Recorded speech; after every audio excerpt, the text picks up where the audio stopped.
Hello, welcome back to Thrive Yoga Fit Transformational Coaching. This is Erin, and I am continuing my series on the chakras. So we have worked our way up from the root Muladhara, Swadhisthana, our second chakra, the sacral chakra, into Manipura, the third chakra, up into Anahata, the heart chakra, the throat, Vishuddha, and finally now we've made it to Ajna. So Ajna is our space of intuitive wisdom. Ajna is also known as the third eye. So when this area is blocked, we'll have things like trouble sleeping, trouble listening to our own inner guidance. It's hard to make decisions because, well, if you don't have that guiding force and light shining within you, and you go up into your logical brain too much, it is very hard to make decisions from that space because the mind is fleeting. I mean, it's very hard to make a decision when you have 60 to 80,000 thoughts kind of like flying through your mind at any given time, and you're just trying to say, like, do I want chocolate or vanilla? Where do I want to go? What do I want to do? So to make bigger decisions in life, it's important to have a connection to the heart and a connection to intuitive wisdom. And I'm doing this series like individual chakras, but all of them work together, right? It's like fascia, it's the interconnectedness, right? For example, if your heart is hurting, your mind's going to be hurting. If your mind is hurting, your heart's going to be hurting. I've always been attracted to the beauty of Eastern philosophies. They've just always made more sense to me. It could be because I'm a karateka and I have, wanted to study like Asian arts for like my whole life. And since I was 13, I've been studying like yoga, karate, Kalaripayattu, just these different arts. So I kind of have it in my nervous system, so it just makes sense. But if you're listening to my podcast, maybe it makes sense to you. So Ajna Chakra, the color here is a violet, and the sound is Om. Om or A-U-M. Something interesting I recently found out, and I haven't fact-checked it all the way to death, but I did do a little bit of checking around, is that there's the Om, and then there's the Aum. And this is from what I've read, is that the Om is a kind of Buddhist sound of the universe, whereas Aum is a combination of A-U-M, and it comes from a more yogic tradition. Now, we find that a lot of times with these arts, things kind of like cross, weave, intersect, and kind of like blend into one another, which that's totally fine. I mean, India is a great example of that because they have been, invaded by so many different people. And what they've done is kind of absorbed culture into their own, and they kind of like made it their own, which is part of how they survive so well. So Ajna Chakra is considered the gateway to inner vision and spiritual awakening.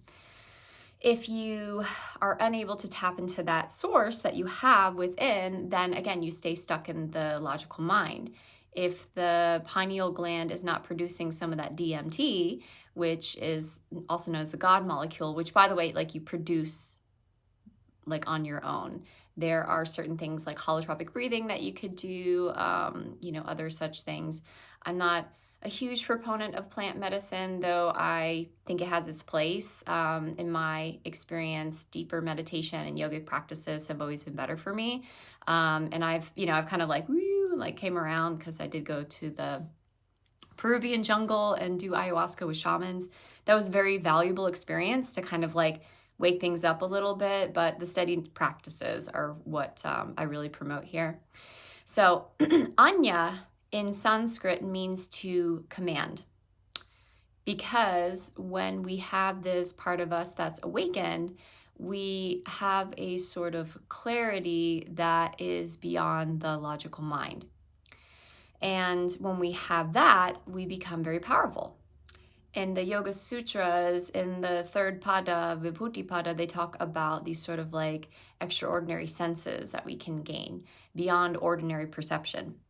And this comes from having a regular sadhana, which is a disciplined practice, focusing the mind, doing pranayama, capturing prana, directing it in the body to open up the granthis, remove the blocks, and open up the nadis, which are the energy channels.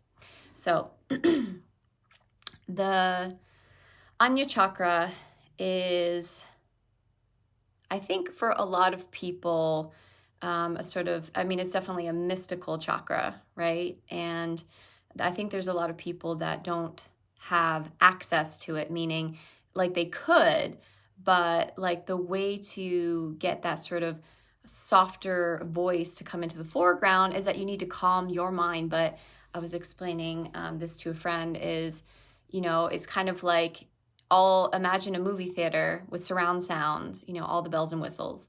And then in addition to that, all of your senses are plugged in to this movie theater, right? Like, there's popcorn being popped. You can smell the popcorn. There's, water being splashed. You can feel the splash. There's a loud bang. Oh, my nervous system responded to that.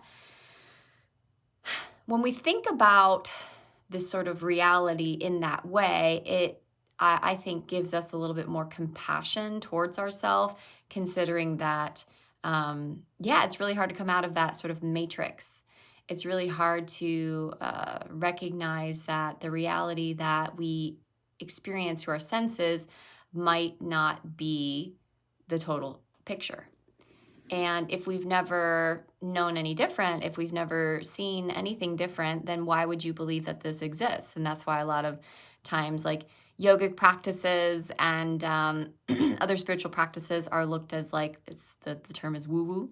And it's just made up in somebody's head maybe, or because there's not a connection to the more subtle energies. So it doesn't mean that it doesn't exist, right? Like love is a concept. Is it tangible? No. Can it be felt? Maybe. If somebody is really blocked from their heart, they might not feel love at all, right? So it is amazing how the power of the mind can sort of override the more subtle energies. And that's why this area is so important, is because we need that connection to source. We need that sort of that guidance, because if we don't have it, life can feel empty. Life can be harder than it needs to be. And if we do have this connection to this sort of guiding, compassionate voice that exists within us, we are guided, and it makes life a lot easier. If we think of, it's like activating this area, if we can bring together the masculine and the feminine together, like Ardhanarishwara, then, we are bringing together masculine, feminine, and then kind of channeling that energy through the third eye. And if we can do that, then we are better for it, So modern science is now catching up. Studies suggesting the pineal gland produces a compound called DMT. This is a compound that's linked to mystical experiences, but the yogis knew about it a long time ago. The ancient yogis used to use something called soma, which they talk about in the Vedas, to gain access along with practices, along with being with, sort of spiritual community. And when we have access to these different things, then we can sort of open up this third eye and gain that intuitive wisdom, that knowledge. And then we have these amazing texts and books that came, not just out of India, but just out of, in the world, that, it's otherworldly. It would be really hard just to be up in your logical mind and be able to write all this stuff down and kind of get it it would be almost impossible. A text like the Mahabharata, that is a work of absolute art. And if you think that it just came from somebody's logical mind, there's no way. Have you read it? Have you seen all the, and the thing is, there's beautiful complexities in it, chaos, and, but then there's, there's clarity, there's morals, there's stories that exist within that touch our heart and help us touch a space of truth within us. So this Ajna Chakra, even though sometimes the path to getting there, it seems like a little muddy or a little bit difficult to be able to unlock that peace within you, it is something that we crave, to be connected to that deeper source, to have that sort of guidance, almost like how we crave a compassionate parent to like guide us and to take care of us. We have this sort of voice and source within that we can tap into and channel. Again, a lot of people can turn it off, but it is available to us. We're sort of like built with it. And if we can get out of our own way, sometimes people use substance to be able to activate this area.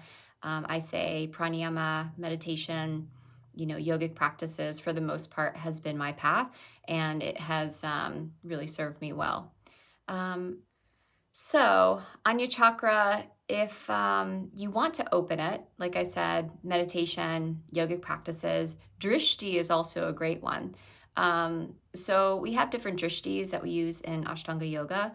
And, we have one that we look at right here, which is essentially the Ajna Chakra. And obviously, you're going to have to cross your eyes to look up and smile, because when you smile, it lifts the muscles of the upper palate. And then if you direct the eyes with that, you're engaging a little bit of what's called Jalandhara Bandha. And if you can arrange your spine to where it's stacked, send the energy up, and then take your focus right between the eyes, then you're nourishing that area. You're literally getting more circulation, more prana, more energy to this area. Whereas if your eyes are all over the place, then you're not activating or spending time with this chakra intimately. So I think that's all I have to say about the Ajna Chakra. I will be finishing up with the Sahasrara next week, and hopefully you have found this podcast series engaging, educational, entertaining. And I hope that you have a fantastic day. Thank you for stopping by, and I'll see you next time. Namaste.